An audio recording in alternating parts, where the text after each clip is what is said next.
as amended will stand part. We now move to part 3, and this is debate on clauses 28 to 41. The question is that part 3 stand part. Jacinda Ardern. Thank you, Mr. Chair. It's my pleasure to stand up and take the first call on part 3. I just want to point out that, of course, that this part does have a different commencement date than the other parts we've previously discussed. It's taking effect on the 15th of October of this year, and I think obviously these substantive changes are, as previously raised, to do with new work testing arrangements. So these are the clauses, Mr. Chair, that will affect a significantly larger number of people than perhaps those that we have, than certainly those that we have discussed up until now. I would like to focus in on some of the supplementary order papers that have been put forward by Labour members around some of these clauses. So rather than going into the substantive changes made by the Select Committee, I want to hone in on where that there continues to be ongoing debate and where we would still like to see some change. I want to start, Mr. Speaker, with 29, clause 3, in which there is some discussion in there around the definition of suitable employment. Now, that's a critically important definition to have entrenched in this bill, because if you are putting in work testing arrangements that then have a flow-on in terms of sanctions that can be applied, it's obviously very important to set out the criteria under which Work and Income is able to use their discretion to determine whether or not something that's being put forward to a Work and Income client is considered suitable employment. And as set out in Part 3, suitable employment means, in relation to a person, means employment that the Chief Executive is satisfied is suitable for the person to undertake for a number of hours a week determined by the Chief Executive, having regard to the employment required to satisfy the work test for that person. What we wanted to see, Mr. Chair, was as much consideration given to the definition of suitable employment to the definition of suitable childcare arrangements. Now, the reason for that, Mr. Chair, is because obviously it's the prerogative of and up to the discretion of a Work and Income case manager to determine whether or not all of the needs of that client is being met. And if they are then turning down work, they have the ability to sanction them. So that means that, as set out in 60 GAD, the purpose of 60 GAE and GAF is to improve the financial and social outcomes that include people to whom sections apply for providing early access to employment services, whilst recognising the care and development needs of children. In order to recognise the care and development needs of children, we felt it was important to set out a specific clause that set out what was considered suitable childcare arrangements. Now, there was some discussion at Select Committee as to whether or not defining this ended up placing a prescription on the job seeker, which might mean that that we would be setting a bar that they would have to reach. And so, for instance, if a job seeker came up with their own childcare arrangements, such as a grandparent, which they thought was suitable, would setting a definition that had a higher bar in the legislation mean that their arrangements were not considered suitable and therefore they would not transition into the job? We would dispute that that's what setting a definition would do.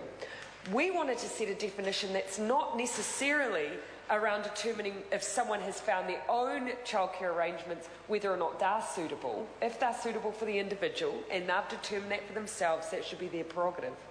But if a Work and Income case manager says, we have a job that we believe is right for you, and that person then disputes and says, but I don't have suitable childcare arrangements, we thought there needed to be a definition if that dispute then ensued, if a Work and Income case manager said, well, we believe there's a babysitter network on the corner of your street that's suitable.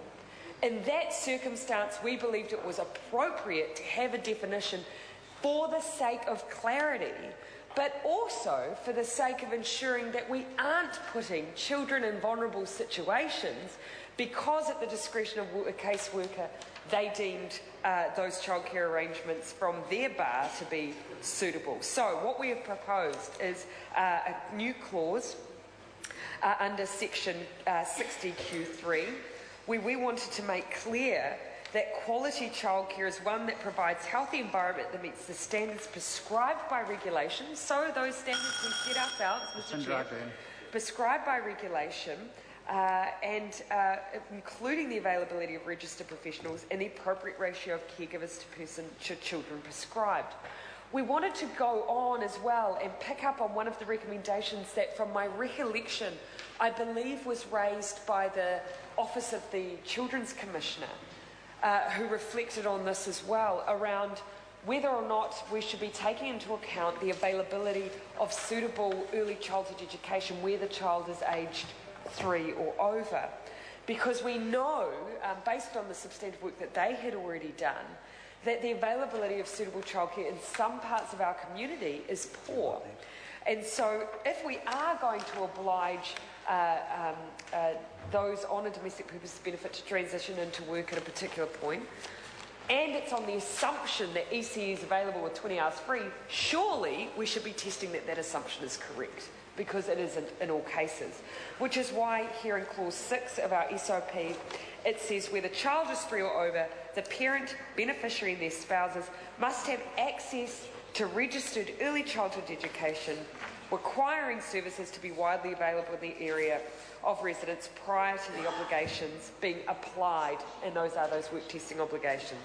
Now that is a supplementary order paper in the name of Sue Moroney as our early childhood education spokesperson. I think they're sensible. It's not saying that someone who finds their own childcare needs which meets their needs are not sufficient, but it is saying if mandated by a work and income case manager, we should have some standards in place, and I think that that is only fair. I want to come on to a couple of additional SOPs. It was interesting that the Minister raised in one of her earlier interventions from the Chair that this is a bill that doesn't make assumptions about those on government support. And yet one of the clauses we have in this section of, in this part of the bill, places earlier work testing requirements on those on government support who may, for whatever reason, have an additional child whilst on government support. Now, that is making an assumption, I would wager, about those who are having additional children on whilst on government support. And if I'm wrong, and if the government is not making assumptions about those on government support and they're being in the circumstance of having additional children, then I would be very happy to hear the Minister clarify what the purpose of this bill is. Because I've heard it very plainly stated that there is a perception that people have additional children to stay on government support, and yet I didn't see the evidence of that in this in the Select Committee. So if the Minister has evidence of that, I would welcome seeing it. Until that evidence is provided, we believe that work testing when a child is 12 months of age, when that would require care arrangements and would be therefore imposing that provision on that family, our preference is to remove that clause because of developmental reasons of the child. And if the Minister has some counter evidence to counter that SOP, we would welcome seeing them. The second SOP I want to speak to is around section clause 37. We had a discussion around exemption from obligations. In particular, a very good case was brought by CCS, from my recollection, around parents who are looking after disabled children in particular, or children with behavioural issues, or, for instance, who are being expelled from school. We believe that it's important to set out that there should be the ability to have an exemption from work testing obligations where a parent has a very high needs child, and by high needs we include potentially a disability which prevents them from being able to step away from their full-time care arrangements, or if there are significant behavioural issues that require that parent's full attention and care. Now, although we were given assurance at Select Committee that that ability existed, we thought there was no harm in that being explicitly stated in the bill, and that's why we have an SOP suggesting that we put in section 1051, after the words "from complying with section 60HA," insert or where the beneficiary has a dependent child who has a disability, has been deemed to have significant behavioural issues and or is being excluded from school. That does not stop a parent exercising their choice to transition into work if that is appropriate for their arrangements. But it does allow a bit more flexibility for individual circumstances, and I think, given the discussion had at Select Committee, most members would agree with that. The Honourable Paula Bennett. Mr Chairman, I just want to take a call on part 3, which, as the member has identified some of the